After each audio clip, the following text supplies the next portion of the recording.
Eu não sou ninguém, sou somente a ilusão de uma mente doente, perturbada e confusa, que na tentativa desesperada e inútil de entender o mundo que implacavelmente a devora, vem em último esforço tomar de assalto o ego manifestante e deixar aqui registrado para consulta futura a tentativa de uma organização lógica da verdade construída após a difícil, confusa e aterrorizante observação da realidade. Previdência. Bom, previdência, significado. A palavra previdência significa previsão de futuro. História. No Brasil, a previdência, ela teve suas origens, em 1923, com a Lei Eloy Chaves.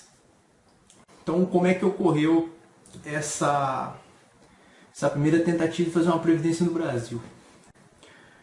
Vamos lembrar que a força trabalhista do Brasil até 1888 era basicamente escrava. Em 1888, com o fim da escravidão, tivemos então um grande egresso de mão de obra trabalhadora. Então esses escravos, eles acabaram sendo libertos. Lógico que alguns ficaram ainda presos às fazendas, onde eles faziam seu trabalho escravo ali nas lavouras de café e nas lavouras de cana-de-açúcar. Uma outra parte foi em origem às cidades. No Brasil, isso é causa de várias mazelas sociais nossas, principalmente a desigualdade. O Brasil sempre foi um país desigual, sempre foi um país de senhores e de escravos. Isso desde a época do Império. De maneira que os senhores sempre foram os amigos do rei, que mais tarde serão os amigos da presidência. Então, o Brasil é um país muito desigual, se manteve assim depois do final da escravidão, depois veio a República, em 1889, inclusive uma das principais causas do golpe ou da revolução que levou a República foi justamente o descontentamento das classes dominantes, cafeicultores, os agricultores, com o fim da escravidão. Eles perderam muito com isso. Cabe aqui destacar que um escravo naquela época valia mais ou menos um carro popular vale hoje. Então custava muito caro, um investimento muito grande, não era qualquer um que podia ter. Imagina então que você compra um carro popular, invista em um trabalhador um carro popular, você passa anos alimentando, tendo que dar de investir, tendo de dar pelo menos um mínimo básico para que esse trabalhador não venha a perecer de alguma doença. Então você faz o investimento nesse trabalhador, um carro popular, de repente todo aquele seu investimento, todos aqueles seus escravos são libertos. Você acaba perdendo muito dinheiro. Então agora, ao invés de você ter um trabalhador ali que é seu escravo, ele acaba então agora tendo liberdade. Você vai ter que negociar com ele para ele poder trabalhar para você. Um adendo aqui, tem para mim que um trabalhador moderno é mais barato de se sustentar do que um escravo. Porém, um trabalhador moderno tem mais liberdades do que um escravo. Um sistema capitalista é mais economicamente viável, então, você ter vários trabalhadores livres do que vários escravos presos. Isso aí é mais barato, então, ter vários trabalhadores livres. Fim do adendo. Então, essa massa trabalhadora, nós vamos começar no Brasil uma era industrial, uma era onde o Brasil vai ter que se investir em indústria. Então, nesse contexto, ainda temos aí o início da grande expansão, principalmente dos ferroviários, dos portos brasileiros, que os portos brasileiros o Brasil sempre foi um grande exportador de produtos primários. Então, os nossos portos ainda nessa época precisando aí de uma modernização, e de uma segurança grande aí, em termos tanto de entradas, de possíveis doenças e epidemias que vêm de fora aí na troca do portuário. Então, em 1923, né, o Eloy Chagas, vendo aí a situação dos funcionários da ferrovia, né, os ferroviários que eram expostos, aí, estavam expandindo as ferrovias, eles eram expostos a grandes doenças, fora os grandes acidentes que haviam, né, durante a construção dessas estradas, né. E então esse deputado federal na época achou por bem fazer a primeira tentativa de previdência no Brasil, né? Então, previdência, prever o futuro, né, ou se garantir para o futuro, né, é a origem da palavra. Então, o Eloy Chagas faz essa primeira tentativa aí de uma caixa de aposentadoria e pensões para os trabalhadores ferroviários, né, que ficou conhecido aí como a Lei Eloy Chagas de 1923. Como é que era essa caixa de aposentadoria? Quem contribuía? Quem contribuía eram os funcionários da ferrovia e os patrões. Então já era um sistema onde nós tínhamos aí uma contribuição, né, tanto dos patrões quanto dos funcionários, né.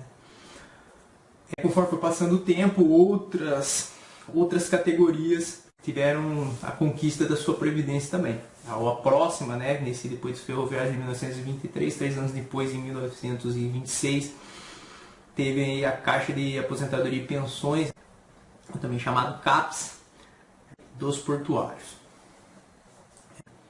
10 anos depois, em 1933, no governo do Getúlio Vargas, estamos aí no Brasil já em pleno processo de industrialização. Vamos ter aí então Getúlio Vargas implementando as leis trabalhistas, CLT. Lembrando aqui que a CLT do Brasil é praticamente a lei trabalhista instalada por Mussolini na Itália, é basicamente ipsis listen a nossa CLT das leis trabalhistas implementadas por Mussolini na Itália fascista.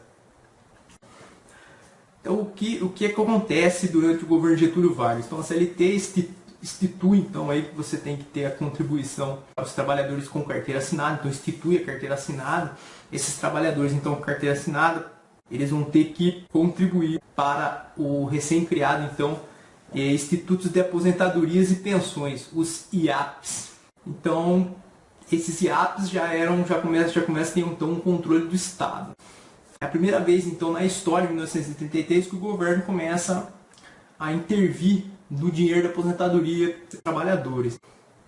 Lembrando aí que as caixas de aposentadoria e pensão dos ferroviários e dos portuários foram os dois primeiros, eram contribuições dos funcionários do patrões. Em 1933, com a criação das IAPs, você continua tendo aí a obrigatoriedade tanto da contribuição dos funcionários, tanto dos patrões, porém você tem aí um controle do Estado, porque o Estado institui uma lei que obriga os trabalhadores a trabalhar com carteira assinada, e esses então vão ter direito aí à aposentadoria, né, e pensão. Então a instituição de aposentadoria e pensões, as IAPs.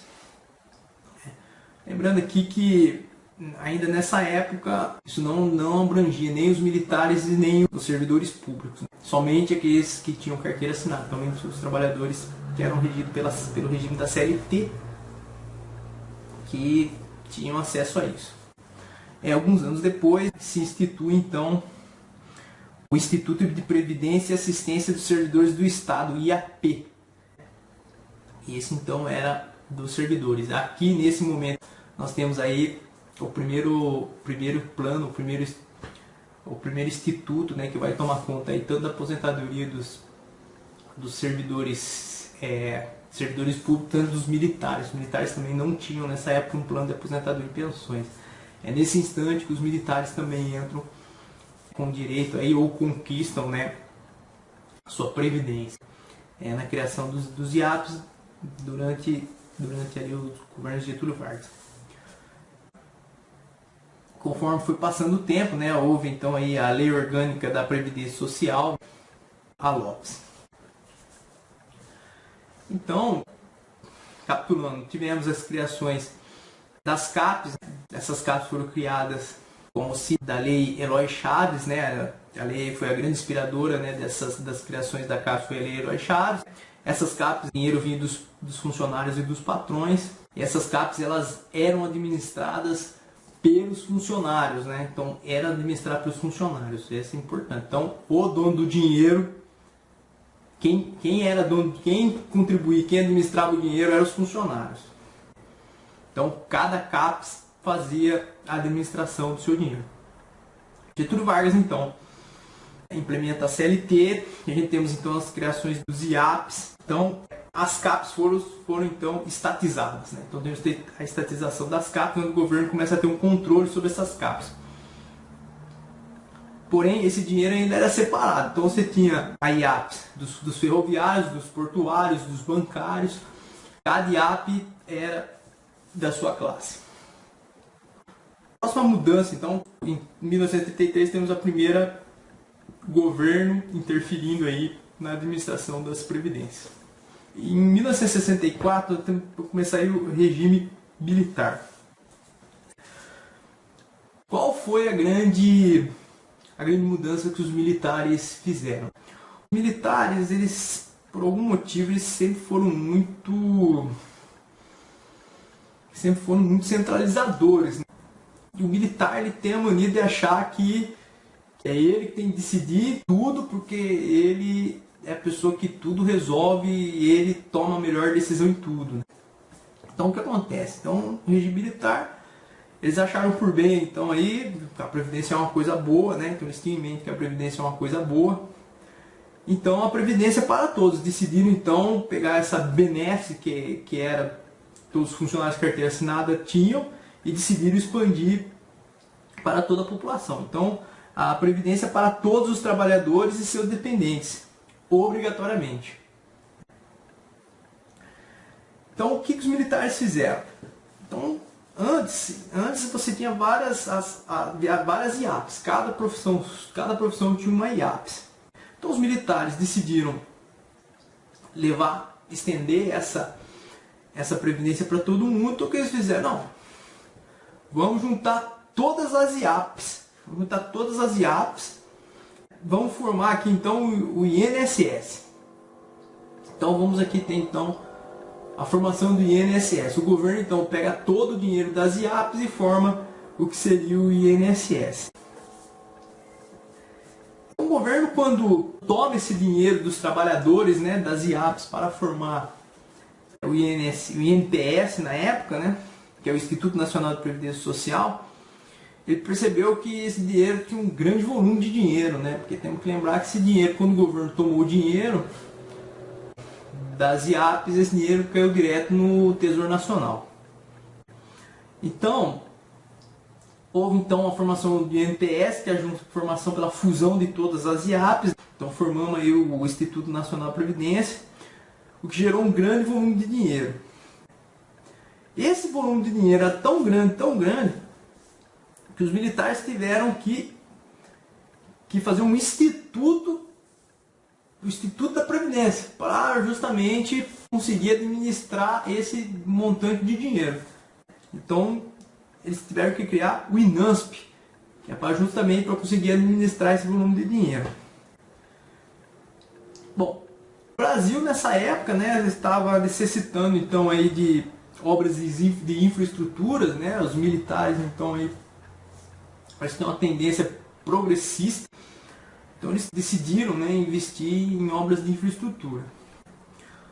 Como o dinheiro das IAPs, né, como eles usurparam ou tomaram esse dinheiro dos institutos de previdência, que antes eram de cada modalidade trabalhador, cada grupo trabalhador, eles usaram esse dinheiro, viram que houve vamos dizer assim, houve um superávit do Tesouro, e eles usaram esse dinheiro então para investir em infraestrutura no país. Então usaram aí para investir em infraestrutura no país. Então aqui nós temos então a formação da grande problemática da Previdência hoje, que é o que? Todo mundo contribui, o dinheiro que os anteriores, os nossos antepassados, colocaram nas suas caixas de previdência, foram tomados pelo governo, o governo pegou esse dinheiro e usou para outros fins, e ele teria que pagar a conta, porque esse dinheiro já foi pago, mas o dinheiro não está lá, porque eles gastaram o dinheiro. Então o governo gastou dinheiro que era para bancar as nossas previdências, bancar o nosso futuro, porque previdência é isso, né? O significado da palavra é esse, o significado da palavra é previsão de futuro. Houve então aí uma previsão de futuro, fizemos na nossa economia, cada classe havia depositado ali o seu dinheiro obrigatoriamente, porque a lei já mandava, e o governo então pegou esse dinheiro e investiu em outras coisas e não na Previdência. Então esse dinheiro foi usado para obras de maneira geral. Depois, em 1974, houve então a criação do Ministério da Previdência e Assistência Social. Então foi nesse momento, em 1974, depois aí da criação do INPS, que houve a criação do Ministério da Previdência. Então a questão da Previdência no Brasil tomou um vulto tão grande por causa do dinheiro que mereceu um ministério. Então foi levado ao estado de ministério.